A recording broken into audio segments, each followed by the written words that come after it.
Shalom to you from oneforisrael.org. This week's Torah portion includes the final chapters of the book of Numbers, and it's called MISAT, or Journeys. The book of Numbers is actually called Bamidbar in Hebrew, which means in the desert.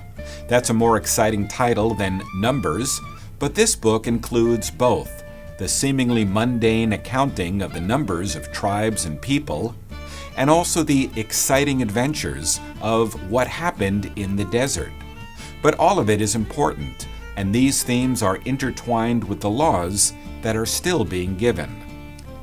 Their wandering is coming to an end. Moses is recounting their journey and explaining life in the Promised Land. Once they get there, they will still have problems with their neighbors.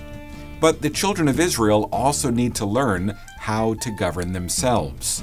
In this week's passage, Moses explains the cities of refuge. The judicial system in ancient Israel was actually quite complex and sophisticated. If someone was accused of manslaughter, he would flee to one of these cities, which was just outside the official borders. If he reached the city of refuge before being caught by the avenger of blood, the accused was in a place of safety and may stay there freely until he received a fair trial. This is described in Numbers chapter 35, verses 9 through 12.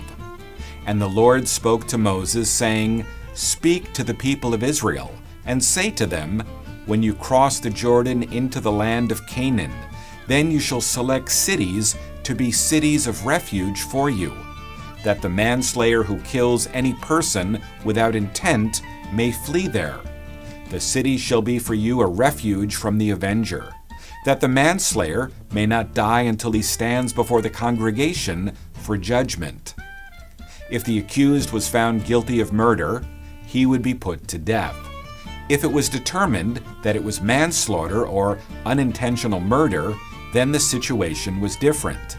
He was allowed to live in the city of refuge. If he left the city before the death of the high priest, he did so at his own risk. However, if the high priest died, the accused was able to return to his own hometown and enjoy protection there, with no fear of the avenger of blood. All of this sounds foreign to us, yet it's also a picture of something greater. These rules were similar to already existing laws that were prominent in the ancient Near East. The biblical legislation added an important factor: grace. It allowed for accidents and even the pardoning of the accused in some cases. This is not only history, it is somewhat of a metaphor. All sin leads to separation from God, just as the city of refuge was outside the camp. On one hand, not all sins are necessarily equal. Yeshua used the term weightier matters of the law in Matthew 23, verse 23. Yet he also said that murder goes much deeper than was ever explained or understood before. It not only describes the intention of those who commit murder, but even those who harbor such bitterness in their hearts. He said in Matthew 5:22, "But I say to you that everyone who is angry with his brother will be liable to judgment.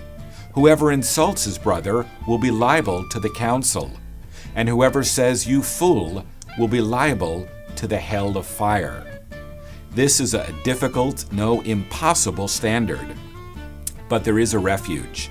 In ancient times, the death of the high priest allowed the accused to be released from the city of refuge. How much more will the death and resurrection of our great high priest provide a refuge for us today? Please join us again next week for another installment of 5 Alive. Wishing you God's shalom from oneforisrael.org, and don't forget to share. Our ministry, One for Israel, is an initiative of native-born Israelis on the forefront of media and high-tech evangelism, boldly proclaiming salvation to Israel.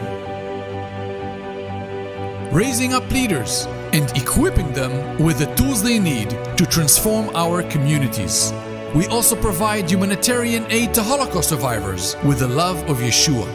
Join us as we share the gospel in Israel. Become one for Israel.